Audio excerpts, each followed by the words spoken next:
بسم اللہ الرحمن الرحیم۔ سپریم کورٹ کے فیصلہ کے بعد تحریک انصاف میں خوشی کی لہر دوڑ گئی ہے۔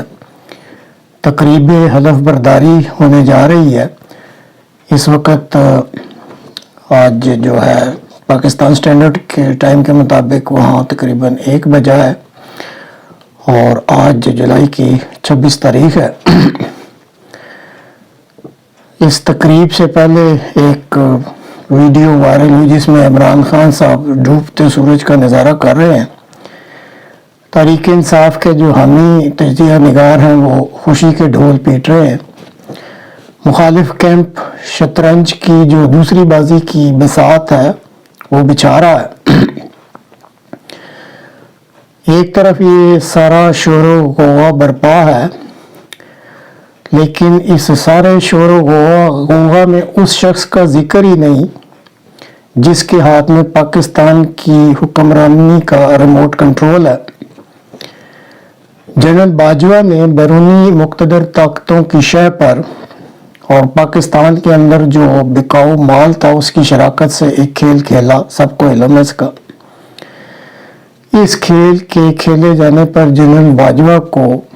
بہت زیادہ شاباش بھی ملی بیرونی مقتدر حلقوں سے،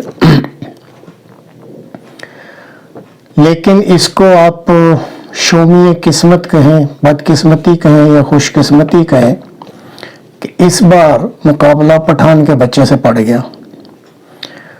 اور جو کھیل کی بساط بچھائی گئی تھی اس کے پھر متوقع نتائج نہ مل سکے اور جو سارا رزلٹ ہے وہ خواہشوں کے برعکس آنے لگ گیا۔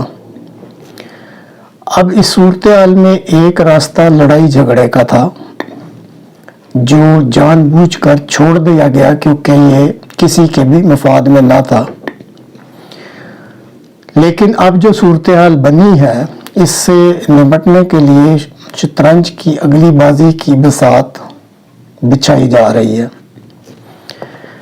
اور اس نئی پلاننگ کے مطابق یہ جو شطرنج کی بازی کھیلی جائے گی اس میں اب مزید وقت لیا جائے گا اور اس پورے وقت میں کوشش کر کے عمران خان، اس کے جو رفقائے کار ہیں اور جو ان کے فالوورز ہیں ان کو تھکا کر اتنا، پنجابی میں کہتے ہیں ہفا کے مارنا، اتنا ان کو تھکا دیا جائے گا اور پھر وہ اپنے آپ کو کمزور محسوس کرنے لگیں کہ یہ اس قسم کا پلان بنایا جا رہا ہے۔ بظاہر ابھی تک عمران خان کی جیت ہو رہی ہے، لیکن پاکستان میں جو طاقت کا اصل مرکز ہے اور جس کے پاس اصل حکمرانی کا ریموٹ کنٹرول ہے وہ بہرحال جنرل باجوہ کے پاس ہی رہے گا۔ اب جو نیا منصوبہ ہے اس کے مطابق الیکشن کی تاریخ کا اعلان کر دیا جائے گا جلدی، اور جو موجودہ الیکشن کمیشن ہے جیسے کہ تحریک انصاف کی ڈیمانڈ ہے اس میں نئی تقرریاں بھی کر دی جائیں گی۔ تاہم یہ دونوں چیزیں ایک چال کے تحت، ایک منصوبہ کی بندی کے تحت کی جائیں گی۔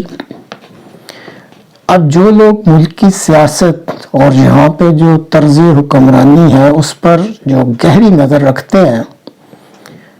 اور اگر وہ فالو کر رہے ہیں جب سے یہ مسئلہ شروع ہوا ہے، ان کو جنرل باجوہ کے وہ الفاظ ہمیشہ ذہن میں رکھنے چاہیے اور کئیوں کو یاد بھی ہوں گے جو انہوں نے حاضر سروس اور ریٹائرڈ فوجی افسروں کی میٹنگ میں کہے تھے کہ وہ دوبارہ عمران خان کو کبھی پاور میں نہیں آنے دیں گے، اور بقول ان کے اگر وہ دوبارہ پاور میں آ جاتا ہے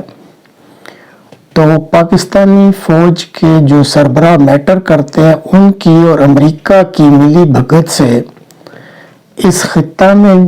جو اسٹریٹجک گیم پلان بنایا جا رہا ہے اس میں رکھنا پڑ جائے گا، کیونکہ عمران خان